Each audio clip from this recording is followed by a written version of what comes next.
vou ser breve, algumas dicas breves que eu darei para vocês de forma a enfrentar esses transtornos que fazem parte dessa pós-modernidade. Então, assim, são as questões de ansiedade, depressão e angústia de uma maneira geral.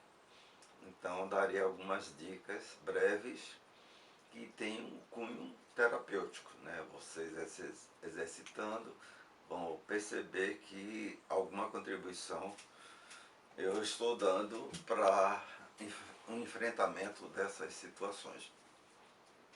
Antes de falar especificamente do assunto, é importante que eu diga para vocês que essas dicas estão no viés da abordagem cognitivo-comportamental, que é a minha abordagem. Eu sou Rubem Vilas Boas, psicólogo clínico. No final do vídeo você vai ter aí algumas informações de contatos meus, telefone, e-mail e o Skype. Agora eu estou atendendo pelo Skype, o Conselho Regional de Psicologia permite isso, e eu já tenho alguns pacientes, inclusive fora do país, né? Eu tenho uma na Alemanha e tenho outro nos Estados Unidos, né? Então, assim, fiquem à vontade, se vocês precisarem qualquer auxílio da minha parte, dentro do meu conhecimento, eu estarei à disposição. Bem, então vamos aos assuntos. Bem, quando a gente está angustiado, está triste, está mal por alguma situação, a gente tem uma tendência a fugir dessa situação, né? Se abstraindo de alguma forma, acreditando que fugindo você vai se isentar desse sofrimento.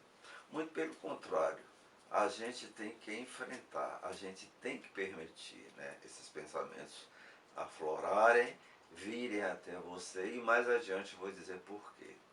Então, assim, não é fugir, é enfrentar.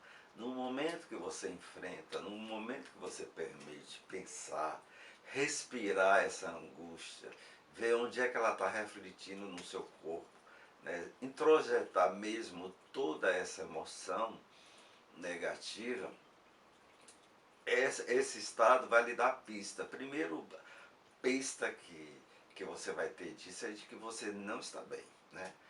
Alguma coisa precisa ser feita, né?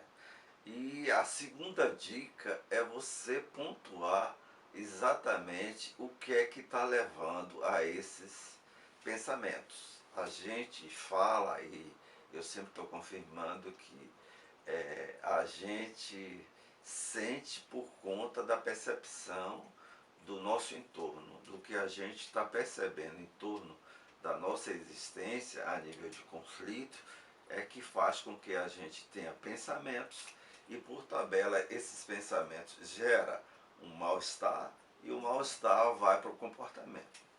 Então, assim, é importante, assim, primeira dica, durante o dia, quando esses pensamentos vierem, procure anotar esses pensamentos. O que é que você está sentindo? A princípio, anote os pensamentos, que é o que a gente chama de pensamentos automáticos. Eles deflagram sensações, né? Eles deflagram pensamentos disfuncionais, né? Esses pensamentos automáticos, eles deflagram esses pensamentos, né?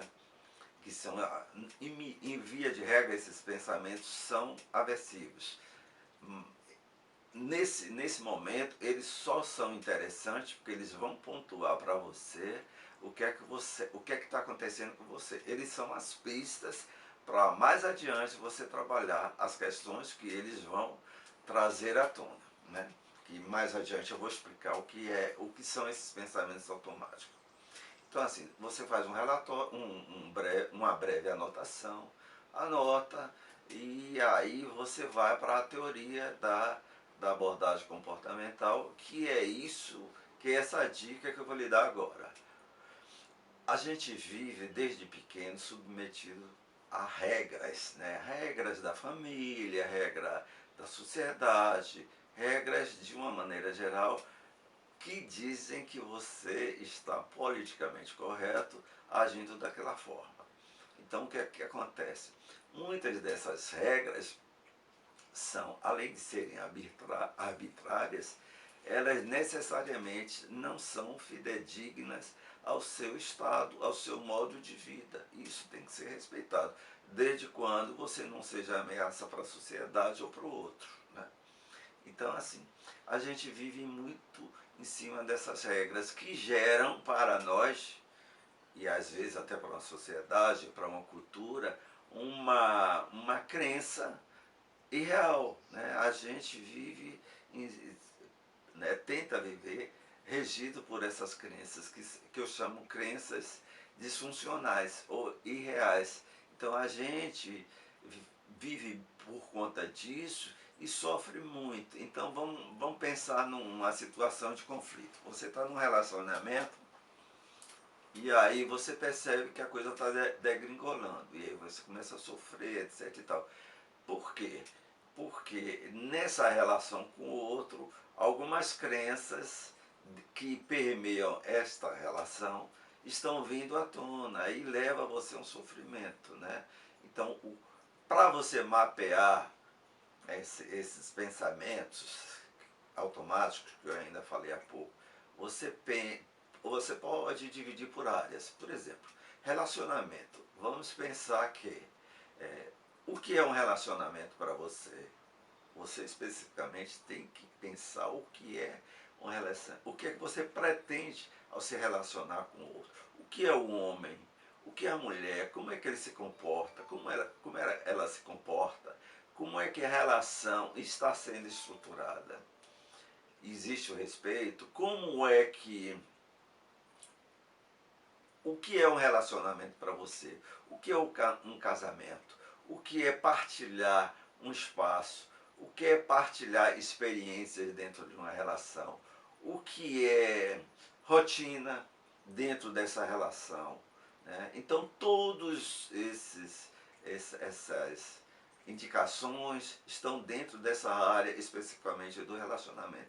Então, você primeiro conceitue para você o que é essas coisas. O que é o relacionamento, o que é um casamento, o que é o homem, como é que ele se comporta dentro, o que é a mulher, como é que ela se comporta dentro de uma relação, o que é que se espera dessa relação. E a partir daí você vai perceber que existem muitas crenças por conta desse conceito que você criou, que está trazendo um ruído dentro dessa relação que você está convivendo. Um ruído porque existe um ser que foi criado e condicionado a pensar dessa forma. E a partir daí você de repente percebe que alguma coisa está indo de encontro ao que você deseja como para a sua felicidade, para algo harmonioso dentro de uma relação. Então, assim, e aí o que é que se faz? Reconfigurar, ou seja, reestruturar essa cognição, reestruturar esses pensamentos, né? Aí você vai perceber que muitas das coisas que você está vivendo é porque você tinha uma ideia diferente do que é o ideal para você, né? E a gente, sem desrespeitar o outro, mas a gente percebe que a sociedade ela impõe algumas condições para a gente. E isso é que é importante ser observado para você se melhorar e amenizar esse mal-estar. Essa é a primeira dica, assim.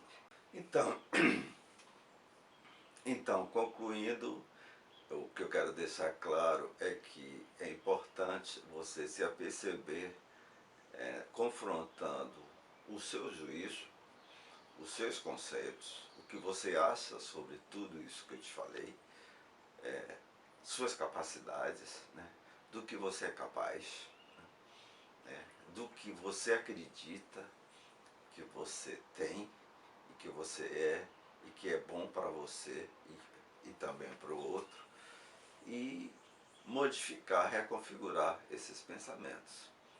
Isso vale para conflitos, depressão, de uma maneira geral, que leva a um estado de depressão. Esses conflitos levam, né, a você ficar mal, e se esse mal-estar se estender, quadro é característica de uma depressão, não de uma tristeza.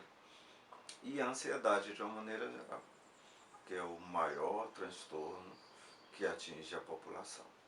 Então, você acreditando de que você é capaz das suas capacidades, das suas qualidades, você vai enfrentar melhor essas situações de mal-estar e de conflito. É importante que a ansiedade ela esteja num nível aceitável. A ansiedade é bom, ela produz, ela é produtiva, ela faz você, né, correr atrás, mas dentro de um nível equacional equilibrado, né? Não que leve ao seu mal-estar e desencadeia outros transtornos, como depressão, síndrome do pânico, fobias de uma maneira geral, tá bom? Então assim, se você vai para uma reunião, nada de ficar pensando que sua posição diante dos outros vai ser ofensiva e vai trazer desconforto. Não interessa. O importante é você ter consciência do que você está dizendo, respeitando evidentemente o outro, né? O limite seu diante do direito do outro, e vamos à frente, se posicione. Não perceba que você não é capaz. Não perceba que você vai ter dificuldade de se expor, de se colocar e de se posicionar em relação ao assunto que está sendo discutido. Ok? Então até breve, até um outro momento, e fica aí a dica. Se precisar de mim, vai lá no finalzinho do vídeo, faz contato e eu estou aqui à disposição e muito feliz, contente em poder contribuir de alguma forma para amenizar essas questões que trazem um desconforto para você, tá bom? Até a próxima, tchau.